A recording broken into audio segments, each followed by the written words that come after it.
महाराज की जय जय भवानी जय शिवाजी. या महाराष्ट्राचे आराध्य दैवत राजे शिवछत्रपती यांना आपण इथून त्रिवार वंदन करूया, इथून नमस्कार करूया. राजांना प्रथम शिवरायांच्या पदस्पर्शाने पावन झालेल्या या पुण्यभूमीत, या पवित्र भूमीत मी आपल्या सर्वांचं सहर्ष स्वागत करतो. इथे मी माझी स्वतःची ओळख करून देतो. माझं नाव आहे मनीष चंद्रकांत गोरे. आज आपला प्रवास या रायगडाच्या माथ्यावरती झाला. येताना आपण जो प्रवास केला तो प्रकल्प 1996ला तयार झाला आहे. मात्र गडाचा वरील भाग पाहायला गेला तर पूर्ण एरिया रायगडाचा 100 एकराचा पठार भाग आहे. वरील पठार भाग तसा पायथ्यापासून माथ्यापर्यंत गडाचा पूर्ण भूभाग जातो 1200 एकरमध्ये. या गडाचं मूळ नाव रायरीचा डोंगर, फक्त डोंगर होता. हा डोंगर जावळीच्या प्रांतात मोडला जायचा. जावळीचं प्रांत म्हणजे इथून आपल्याला पाहायला भेटतं जावळीचं खोरं. समोर या बाजूला एक उंच डोंगर आहे, झाडाच्या मागे बघा सर्वात उंच डोंगर. डोंगराचं नाव आहे घुईरी आणि रायगडाचं अधोगरचं नाव तर रायरी. हे दोन्ही डोंगर पूर्वी जावळी प्रांतात मोडायचे. या डोंगराच्या मागे येतो प्रतापगड. त्या प्रतापगडाच्या पायथ्यापासनं रायगडाचं उत्तरेचं टोक या बाजूला कोकण दिवा आहे. आपण जे खाली घनदाट जंगल पाहतायत ना, या हे 400 वर्षापूर्वीचा जावळीचा प्रांत. महाराजांनी हे जावळी प्रांत आपल्या ताब्यात घेण्यासाठी प्रथम या जावळी प्रांतात जे सत्ताधारक होते जावळीचे मोरे, त्यांचं नाव तर चंद्रराव मोरे, फार उर्मट स्वभावाचे. स्वराज्याची पहिली राजधानी राजगड. सकाळपासून छान दिसत होतं राजगड, आजही रायगडावरती दिसतो. आता वातावरण क्लायमेट छान नाही या बाजूचं, नाही तर इकडनं राजगड सुद्धा पाहायला भेटतो. राजगडावरनं जावळी प्रांतात राहणारे मोरे, या मोरांना पाठवलेला खलिता, ज्याला आज आपण पत्र म्हणतो, पूर्वी या पत्राला खलिते म्हटलं जायचं. त्या खलितात नमूद असं केलं की मोरे आपण एकत्रित येऊन या स्वराज्याचा विस्तार वाढूया. पण मोरे फार उर्मट असल्यामुळे या मोऱ्यांनी महाराजांना प्रत्युत्तर पाठवलं. पत्रात लेखणी अशी केली की आपण कधी झालात राजे, या जावळी खोऱ्याचे राजे तर आम्ही आहोत. याल जावळी तर जाल गवळी. जावळीत येणार तर यावा, जाताना एखाद्या गावल्यासारखं परत जाणार, असं उलट जबाब आपल्या राजांना पाठवलं. राजांनी जावळी प्रांत जिंकायला 154 सरदार सोबत घेतले. जावळी प्रांतात अटॅक केला आणि जावळीचा प्रांत महाराजांनी 15 मे 1656 मध्ये जावळीच्या मोऱ्यांकडनं सर्व भूभाग आपल्या ताब्यात जिंकून घेतला. जिंकल्यानंतर महाराज या रायरीला पाहण्यासाठी रायरीच्या पायथ्यातनं माथ्यावरती येत असताना निमुळत्या पायवाटा, घनदाट जंगल पाहत पाहत महाराज पायवाटेतनं गडावरती आले. गडाच्या माथ्यावरती आले, रायगडाची वरून पाहणी केली आणि पाहणी करताच महाराजांच्या तोंडून या रायरीबद्दल आलेले उद्गार वाक्य. राजा समोर असणाऱ्या पंतांना म्हणतात की पंत राजा खासा जाऊनी पाहता, हा गड मात्र बहुतच खोटा. चौतर पहा या गडाचे कडे तासल्याप्रमाणे. गड हा धुळगाव किल्ला उंच, धुळगाव ताशी एकच आहे. दौलताबाद हा पृथ्वी तलावरती सर्वात छोटा किल्ला. दौलताबादचे दशिगुणी उंच, ऐसे देखुनी राज संतुप्त झाले आणि शेवटास म्हटले की तख्ताशी जागा हाच गड खडा करावा. स्वराज्याच्या राजधानीसाठी रायगडाची निवड केली. पण राजांच्या तोंडून गडासाठी उद्गार आले होते. गडाचे कडे तासल्याप्रमाणे. आपण येताना रोपण्याला गडाचा सेप पाहिलात कसा होता, उभा स्ट्रेट कडा पाहिलात तो तासल्यासारखा डोंगराचा भाग. गडाच्या चहूबाजूने गडाचे कडे तासल्याप्रमाणे आहेत. कोण्या कानाकोपऱ्यात बघा तुम्हाला कड्याचा उभा सेपच तासल्यासारखा दिसेल. राजांनी स्वराज्याच्या राजधानीसाठी तख्तासाठी रायगडच का निवडला? आपण एखाद्या सरोवरात पाहिलं तर सरोवरातल्या कमलाच्या कलीचा जसा एकदमच उगम होतो तसा रायगड हा एकाच खडकापासून उगम झालेला आहे. याला कोणताही डोंगर जॉईंट नाही, कोणतीही सह्याद्री पर्वताची रांग जॉईंट नाही. स्वतंत्र डोंगराचा भाग असल्यामुळे राजांनी आपल्या तख्तासाठी गडाची निवड केली. या गडाचं काम हिरोजी इंदुलकर यांना दिलं गेलं. काय आखणी दिली बांधकामाची, आखणीप्रमाणे हिरोजीने बांधकाम सुरू केलं 1656ला. 1656ला काम सुरू केलं ते 1670 पर्यंत गडाचं काम चालू होतं. म्हणजे मधला कालावधी 14 वर्ष. 14 वर्षात रायगडाच्या माथ्यावरती बांधलेल्या इमारती सर्व इमारती दगडाच्या आहेत. ही दगड खालून नंतर गडावरतीच तयार केल्या. गडाच्या माथ्यावरती 84 पाण्याच्या होत्या. 11 तलाव रायगडावरती पाहायला भेटतात. असा रायगड किल्ला बेलाग बुलंद किल्ल्याचा भाग आजही पाहण्यास भेटतो. आपला प्रवास जो रोपणे झाला हाच कडा, गडाचा मागील भाग. पण याच कड्याचं शेवटचं या बाजूला बघायला भेटतं. खालून तुम्ही कडा पाहिला असेल असा स्ट्रेट कडा होता. आपण एका टोकावरती आला, मात्र या साईडला जो टोक आहे तो आहे हिरकणीचा कड्याचा भाग. वरून तो हिरकणीचा बुरुजाचा जाण्याचा मार्ग दिसतो, तिथून त्या हिरकणीची माहिती तुम्हाला दिली जाईल अजून. मात्र या साईडला एक डोंगर पाहायला भेटतो, आडवा डोंगर दिसतो बघा इकडे मागे. आडवा डोंगर सगळीकडे आल्यानंतर थोडी झाडी झालेली आहे, असं टोक तयार झालंय. या डोंगराचं नाव आहे पोटलाचा डोंगर. आज आपण रायगडाच्या माथ्यावरती इमारती पाहतो, तटबंदी पाहतो, पण कोणत्या इमारतीला आजही छत दिसत नाही. कारण या रायगडाला शेवटचा इंग्रजांचा वेढा पडला 10 मे 1818 मध्ये. त्या इंग्रजांनी गडाच्या मागील बाजूने प्रथम मारा केला होता, तोफेचा मारा.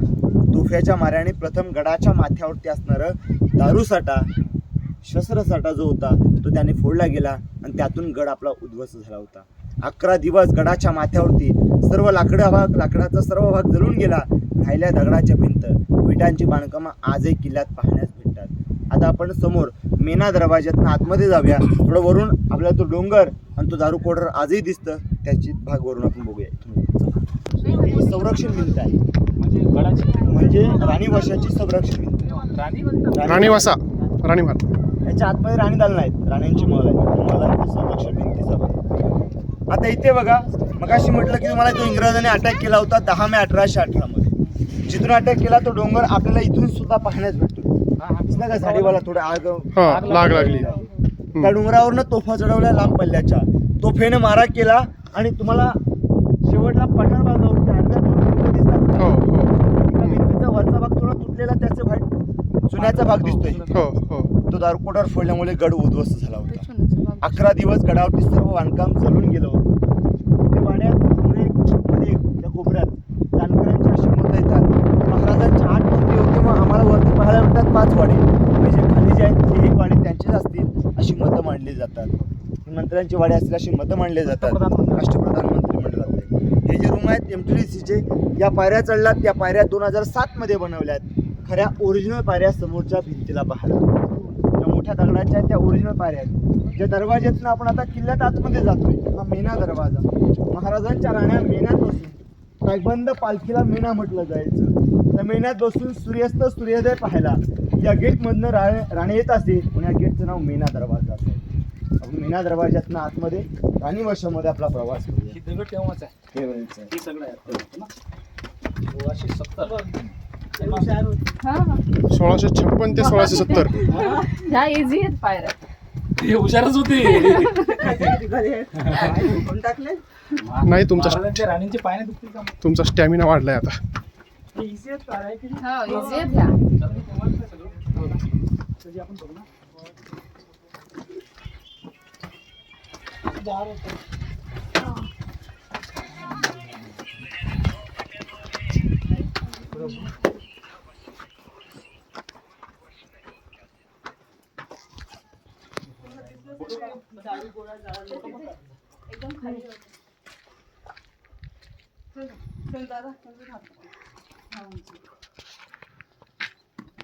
बाळू इकडे बघ, इकडे बघा.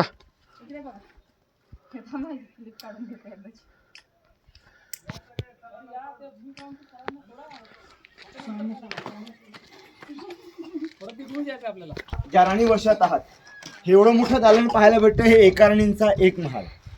जर एवढं मोठं एका राणींचं एक दालन दिसत आहे, तर या दालनासारखे याच्या पुढे अजून एक सारखे 5 आहेत. मग आज आपल्याला प्रश्न तयार होतो की महाराजांच्या नक्की राण्या तरी किती होत्या? महाराजांनी त्यावेळी एवढ्या राण्या करण्याचा हेतू तरी काय होता? तर महाराजांच्या टोटल राण्या 8 होत्या. मी तुम्हाला नावं एकदा सांगतो. सईबाई, सोयराबाई, काशीबाई, गुणवंताबाई, लक्ष्मीबाई, पुतळाबाई, सगुणाबाई, सकवारबाई अशा राजांच्या राण्यांची नावं. एवढ्या राण्या करण्याचा हेतू एवढाच होता की स्वराज्यातलं सैन्य वाढावं, म्हणून राजांनी मोठमोठे नामवंत सरदार लोक, विचारी गायकवाड, जाधव, लिंबालकर, मोहिते, शिर्के अशा मोठमोठ्या सरदारांच्या मुलीस लग्न करून या स्वराज्याचा विस्तार वाढवला होता. आज गडाच्या माथ्यावरती पाहिलं तर 6 राण्यांचे 6 दालनं. मग प्रश्न पडला जातो, महाराजांच्या 2 राण्या राहत होत्या. महाराजांची पटराणी पहिली राणी, ज्या मातेने महापुरुष घडवले, धर्मवीर संभाजी महाराज, यांच्या मातोश्री, यांच्या आऊसाहेब सहीबाई आजारी असल्यामुळे त्यांनी आपला अखेरचा श्वास स्वराज्याच्या पहिल्या राजधानी राजगडावरती सोडला होता. सईबाई रायगडाकडे कधीच आल्या नव्हत्या. रायगड ताबा घेतल्यानंतर काम चालू असतानाच त्यांचं निधन झालं. सईबाईकडे आल्या नव्हत्या. महाराजांच्या 3 नंबरच्या राणी पुतळाबाई, रायगडाच्या पायथ्याला पाचडी त्या आऊसाहेबांचा वाडा आहे. त्या पाचडी त्या आऊसाहेब राहायला होत्या, पण सेवा करायला कोणीतरी जावं म्हणून स्वतः पुतळाबाई गेल्या. त्या सुद्धा पाचाळला राहिल्या. बाकी सर्व राण्या या राणीवशाच्या आतमध्ये राहिल्या होत्या. एका राणी दालनामध्ये आम्हाला 2 ब्लॉक पाहायला भेटतात, 2 चौथरे पाहायला भेटतात. पहिलावाला सज्जा म्हणजे आपल्या घराचा हॉल, आलेला पाहुणा पाहुण्यासोबत बसण्याची जागा ही. त्या कोपऱ्यातला शेवटचा तो आहे आरामाची जागा, विश्रांतीची जागा. कोपऱ्यात खिडकी आहे. पूर्वी एसी फॅन काही नसताना आतली हवा अशी खेळती राहावी या इथून त्या खिडकीचा वापर केला होता. शेजारी या साईडला एक दरवाजा आहे, आउटलेट आहे. 400 वर्षापूर्वीचं टॉयलेट सिस्टीम सुद्धा पाहायला भेटते. दगडाला छिद्र मारून बनवलेलं टॉयलेट आजही तिकडे मागे अस्तित्वात आहे. ते पाहण्यास भेटतं. छत यावरती किंवा त्या चौथऱ्यावरती. हा सर्व भाग मोकळा असेल. इकडे पडणारं पाणी आउटलेट म्हणून या ड्रेनेजमधनं बाहेर जात असेल. ही वॉल कंपाऊंड आहे, संरक्षण भिंत. या वाड्याला दिलेलं संरक्षण या भिंतीमुळे होतं. आता इथून पुढे जा, ते टॉयलेट पुन्हा मागे या. पुढील पण बघायला आपण पुढे जाऊया. आतून दिसतोय. खाली बघ किती जाते ड्रेनेज मध्ये. महाराज हुशार होते बाबा. अबे पण ही मोठी किती आहे बाथरूम.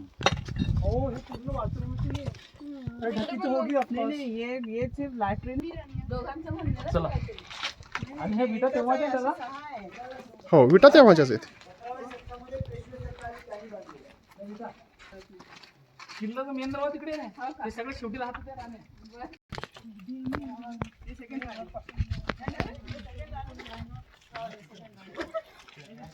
असं सांगायचं मला. 6 एवढं दूर जावं लागतं म्हणजे टॉयलेट किती दूर आहे एक माणूस किती वांदे.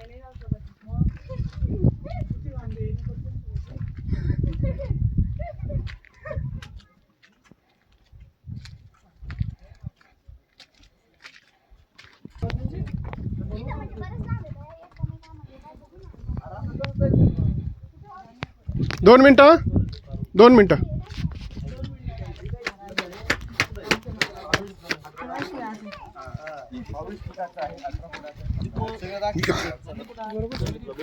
त्याने ठेवायचं ना, त्याला आपलं पेव म्हणतात. पेव.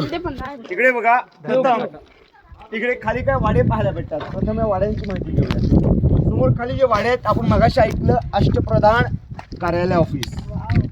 या मंत्रिमंडळापैकी ते 5 मंत्र्यांचे 5 वाडे बांधून ठेवले होते. हे 2, त्याच्या पुढे 2 आहेत, तिकडे कोपऱ्यात 1. खाली आपण येताना 3 पाहिले. म्हणजे हे 8 मंत्र्यांचे 8 वाडे या परिसरात तयार होते. त्यांना सुद्धा मागच्या बाजूला टॉयलेटच्या सुविधा होत्या. मधल्या ब्लॉकवरती त्यांचं राहायचं घर बनवलं जायचं. मात्र शिवरायांचे अष्टप्रधान मंत्रिमंडळ अनाजी पंत असतील, हंबीराव मोहिते, रामचंद्र त्रिंबक, निराजीरावजी, रघुनाथ पंडित हे जे महाराजांचे मंत्री होते, या मंत्र्यांना राहायला जागा पूर्ण फॅमिलीसह होती. म्हणून मंत्र्यांचे वाडे इथे पाहायला भेटतात. या लाईनीमध्ये इथे 3 खड्डे दिसून येतात. या 3 खड्ड्यांना धान्यांचं गोदाम, पेव कणगे असं म्हटलेलं आहे.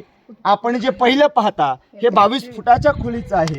मध्ये जे आहे ते 18 फुटाच्या खोलीचं आहे. शेवटला कोपऱ्यात आहे ते 15 फुटाचं आहे. त्याला खालून सुद्धा एक दरवाजा काढलाय तिकडे कोपऱ्यातनं 15 फुटावाल्याला. बाकी 22 आणि 18 फुटाला दरवाजा फक्त आणि फक्त वरून तयार केला होता. मग धान्य टाकण्याची पद्धत किंवा काढण्याची जी पद्धत होती ती लाकडाच्या शिडीनेच राहायची. धान्य टाकताना लाकडाच्या शिडीने टाकायचं, काढताना सुद्धा लाकडाच्या शिडीने काढलं जायचं. पण प्रश्न महत्त्वाचा, धान्य इथे का ठेवलं असेल आपल्या राजांनी? यात महत्त्वाची म्हणजे महाराजांची दूरदृष्टी पाहायला भेटते. दूरदृष्टी काय होती हो?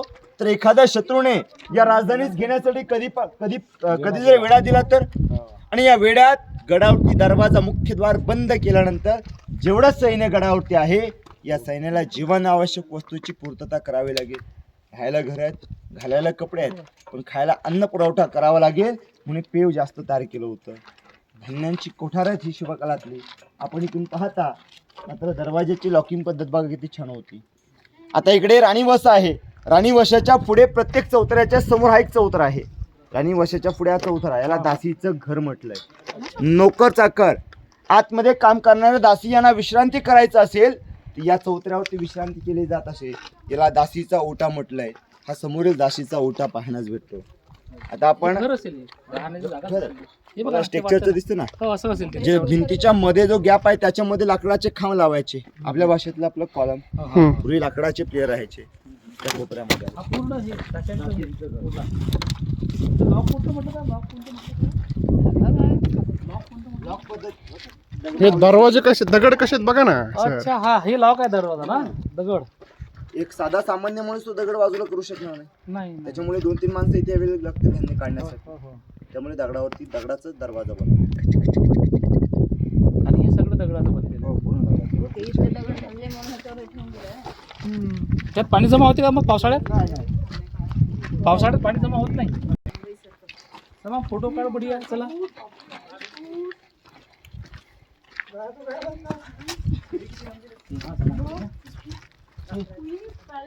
राण्यांचा महालांचा भाग संताप प्लेस बेडरूम हे बघा.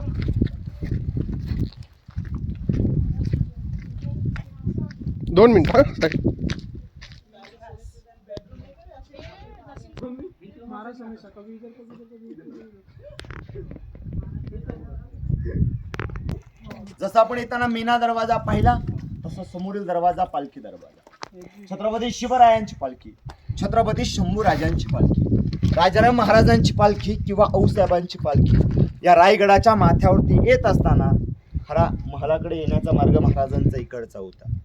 परंतु आपल्या सर्वसामान्य प्रजाची जी येण्याचा जो मार्ग होता तो मात्र पुढून होता. समोरचं गेट आहे तिथनं आपली सर्वसामान्य प्रजा दरबाराकडे येत असे. मात्र राजे इकडनं येताना या उभ्या खड्या पायऱ्यात एक 20 ते 25 पायऱ्या अशा स्ट्रेट आहेत. त्या पायऱ्या न चढता राजांना तिथून पालखीत बसून आणून ती पालखी खाली दरवाज्यातून आणून इथे आणून सोडली जायची. या दरवाज्याच्या आतमध्ये रायगडाचं पवित्र स्थान राजांचा राजमहल आहे. आपण हे पवित्र स्थान बघायला प्रथम राजमहलाच्या इथे जाऊया. हा सगळा भाग मी तुम्हाला पुढून जागा आहे सचिवालय म्हणून, तिथून गडाचा पुढचा भाग छान दिसतो, तिथून सगळं दाखवेल. तिथे सर्वांना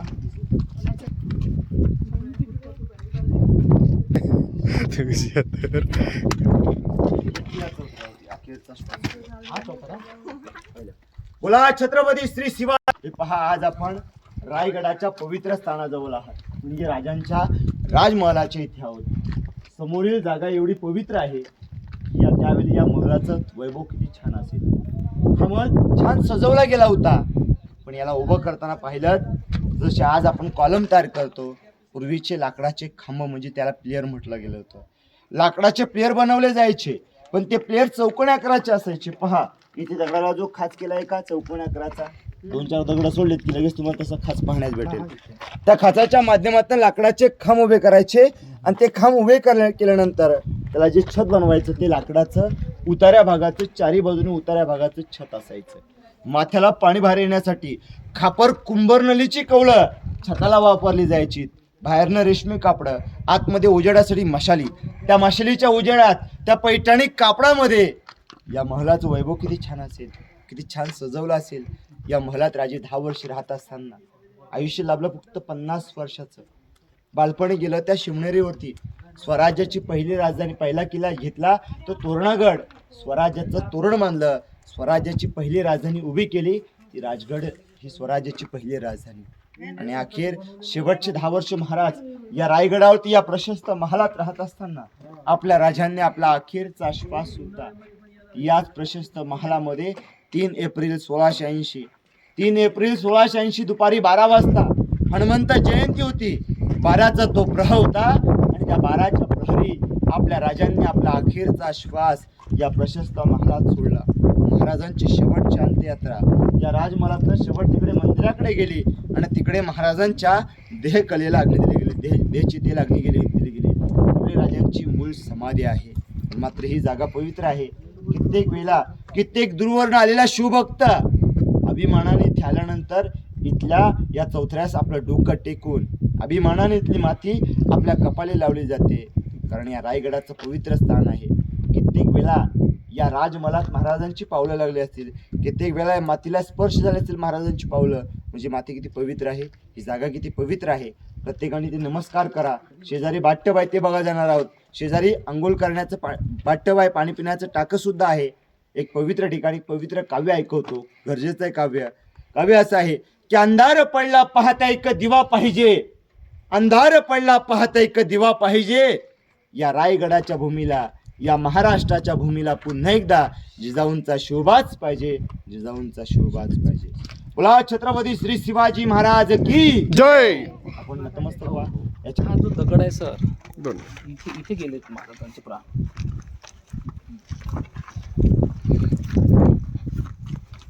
शूज काढ बरं.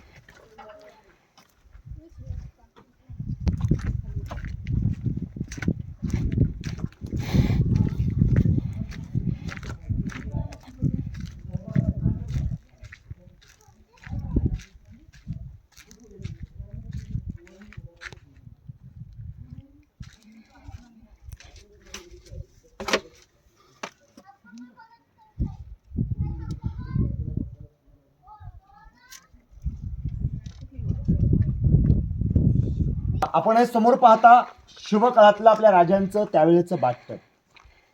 हे बाटप असताना बाटपाचं आउटलेलं बघा कसं छान आहे. इकडचं या 2 छिद्रातून पण तिकडे जात असेल आउटलेलं असल्यामुळे. इकडचं सर्व पाणी त्या छिद्रातून तिकडे गेल्यानंतर तिकडच्या तिन्ही बाजूने छोटे छोटे छिद्र मारलेत, म्हणजे तिकडे पाणी जिरण्याची पद्धत पाहायला भेटते. जसं आज आपण सांगतो का पाणी अडवा पाणी जिरवा, हे आताची नव्हे तर 400 वर्षापूर्वीची स्कीम असेल. इकडे पाण्याचं टाका, इकडे बाटप आहे राजांचं स्नान.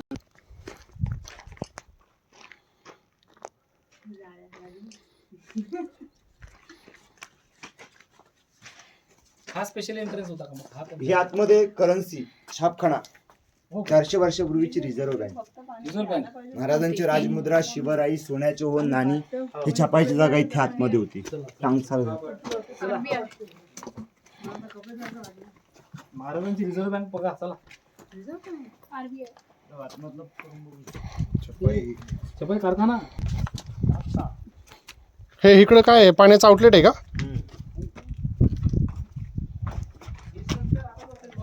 हो 17व्या शतकातलं.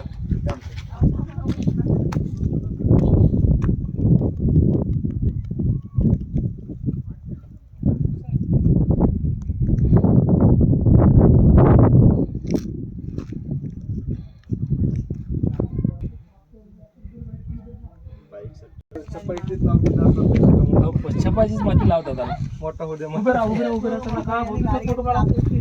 फोटो तर फोटो काढा. हम्म. सन्मान दे ना तू. सर आपण काढतो. हा, ते व्हिडिओ काढतात. नाही व्हिडिओमध्येच फोटो आहेत.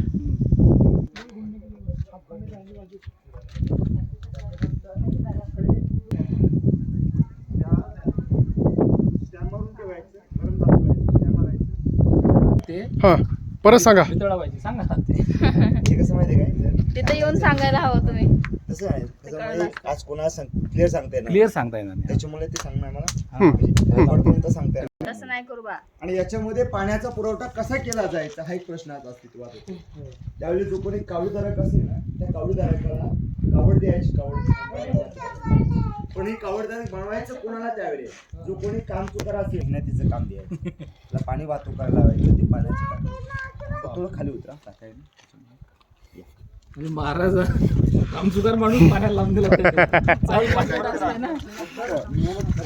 हे जे काम हे बघा इथे जुन्या साधनापैकी एक साधन आजही ते अस्तित्वात आहे. बघा इथे उखळ किंवा त्या कोपऱ्यामध्ये पण आहे. हो उकळ आहे. हे उखळ असल्यामुळे जाणकारांची मतं अशी येतात की हे महाराजांचं मुक्पाकखाना असेल, स्वयंपाकघर. आणि हे काय इथं चुलीसारखं दिसतंय हे. जेवणाचं कक्ष. महाराजांचं जेवण इथे बनवलं जात असेल, कारण नजरेसमोर जेवण बनलेलं हे छान राहायचं त्यावेळेस. आपण ऐकलं असेल दगाफटका दगाफटका करण्याचा प्रयत्न केला होता, परंतु हे दखल घेताच जेवण नजरेसमोर असेल आणि जेवणाचं कक्ष इथे बनवलं असेल अशी मतं आहेत. आता इकडे आतमध्ये महाराजांच्या काळातली राजांची स्वतःची बाल्कनी आहे. आपण त्या बाल्कनीला पाहायला जवळ जाऊया. म्हणजे हे किचन आहे थोडक्यात. मुदपाक खाना. Exact. This is he balcony. महाराजांची बाल्कनी. ही बाल्कनी अष्टकोण्याची आहे. याला आजही 8 डोर आहेत. शिवरायांना 8 आकडा प्रिय होता, आवडता होता. एवढा प्रिय होता की महाराज या अष्टकोणी बाल्कनी बसून गडाची पुढची बाजू पाहायची, थंड हवा खायची.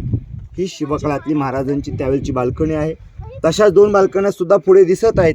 त्याची माहिती आपण त्या मोठ्या चौथऱ्यावरनं घेऊया. ही दगडं किती पवित्र असतील. कित्येक वेळा या दगडांना महाराजांचा स्पर्श झाला असेल. ही महाराजांची त्यावेळची बाल्कनी आहे. इथे एक आतमध्ये एक रूम आहे गुप्त खलबत खाण्याची. त्याची माहिती घ्यायला आपण त्याच्या जवळ जाऊया. रुग्ण जायचं इकडे हळू, हळू, हाताला पकडा रे, पकडा. हळू. निघल्या.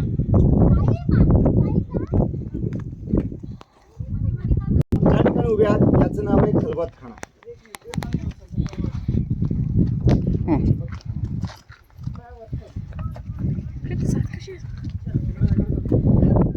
आपण ज्या ठिकाणी आहोत 400 वर्षापूर्वीच्या रूमला गुप्त खलबतखाना म्हटलंय. स्वराज्याचे हेर होते बहर्ज नाईक. बघा वेषांतरात एवढे पटायदार होते की वेषांतर केल्यानंतर समोरच्या माणसाला सुद्धा ओळखता येणार नाही, असे बहर्ज नाईकांचं वेषांतर त्यावेळेच असायचं.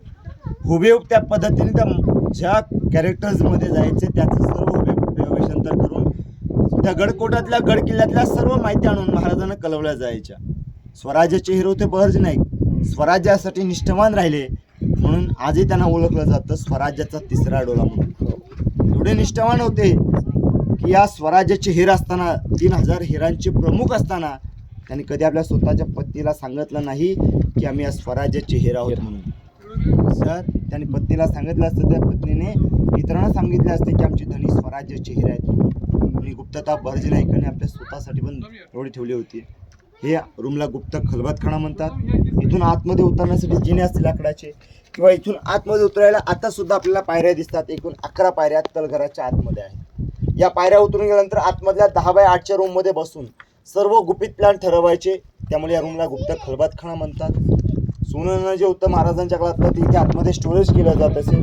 त्यावेळची महाराज खजिनास जागा असेल. आपण या रूमला पाहायचं असेल तर इथे वरून जाता येईल तुम्हाला सावकाश. उतरता येतं का? असं बसून उतरावं लागेल. तिकडून बसा आणि याच्यावर पाय ठेवा. तिला नकोय, तिला कशाला. सर मागे चल, मागे चल, तू माझ्या मागे चल. सगळ्यांच्या पेक्षा सुंदर आहे. ठीक आहे, लाईट मार, लाईट मारा. काही जंप नाही, काही हॅलो. आम्ही थोडा रिस्क घेणार आहे. लाईट मार, लाईट मारा. या मालोजी भोसले.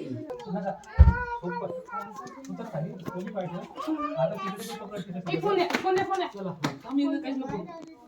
नाही काहीच नको. थांब ना, सांगा काहीच नको.